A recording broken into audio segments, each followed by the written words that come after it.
வணக்கம். இது வஞ்சமலர் தமிழ் கிரியேஷன். நீங்க சேனலுக்கு புதுசுன்னா சப்ஸ்கிரைப் பண்ணுங்க, கூடவே பெல் பட்டனும் கிளிக் பண்ணுங்க.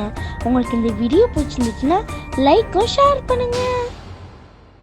வஞ்சமலர் தமிழ் கிரியேஷனின் இனிய வணக்கங்கள். தேர்வில் இடம்பெறும் மிகவும் முக்கியமான வினாக்கள். சீவக சிந்தாமணி உலக மகா காவியங்களில் ஒன்றாகும் என்று கூறியவர் ஜி.யு. போப். தொல்காப்பியம் கூறும் செய்யுள் உறுப்புகளின் எண்ணிக்கை 34. 11 கீழ்கணக்கு நூல்களுள் புறப்பொருள் சார்ந்த ஒரே நூல் களவழி 40.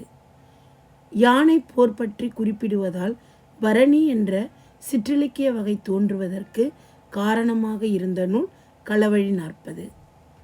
உரையாடலில் இருவர் நிகழ்த்தும் போது அதற்கேற்ற ஓசை வடிவமாக உள்ள யாப்போசை செப்பலோசை. சீவக சிந்தாமணி 4 உறுதி பொருள்களை பற்றி பேசுகிறது.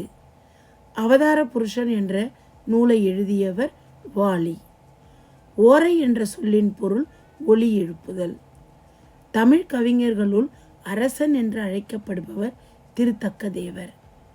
கத்திய சிந்தாமணி என்ற நூலை தழுவி எழுதப்பட்ட நூல் சீவக சிந்தாமணி. நீதிநூல் என்ற நூலை எழுதியவர் வேதநாயகர். நீதி சிந்தாமணி என்ற நூலை எழுதியவர் வேதகிரியர். திருத்தக்கதேவரை தமிழ் கவிஞர்களுள் அரசன் என்று கூறியவர் வீரமாமுனிவர். கவிராஜன் கதை என்ற நூலை எழுதியவர் வைரமுத்து. அருணகிரி அந்தாதி என்ற நூலை எழுதியவர் நமச்சிவாய தேவர். பவணந்தி முனிவர் கூறும் எழுத்திலக்கணத்தின் வகைகள் 12. புறப்பொருள் வெண்பா மாலையில் அதிக துறைகளை கொண்டது பாடான் திணை. யாப்பிலக்கணத்தில் சொல்லப்படும் எழுத்துக்களின் எண்ணிக்கை 13.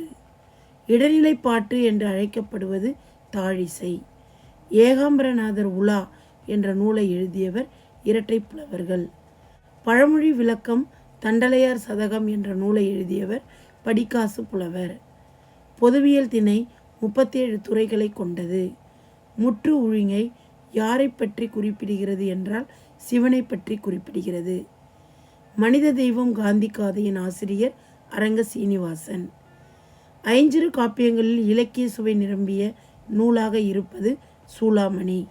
சைவ கண்கள் நூலாசிரியர் ஜி.எம். முத்துசாமி பிள்ளை. சைவத்தின் சமரசம் என்ற நூலின் ஆசிரியர் திரு.வி. கல்யாண சுந்தரனார். ஞான வெண்பா புலிப்பாவலர் என்று அழைக்கப்படுபவர் அப்துல் காதிர். தாழ்த்தப்பட்டோர் விண்ணப்பம் பாடிய கவிஞர் கவிமணி தேசிக விநாயகனார். தென் பிராமியின் மற்றொரு பெயர் திராவிடி. நன்றி.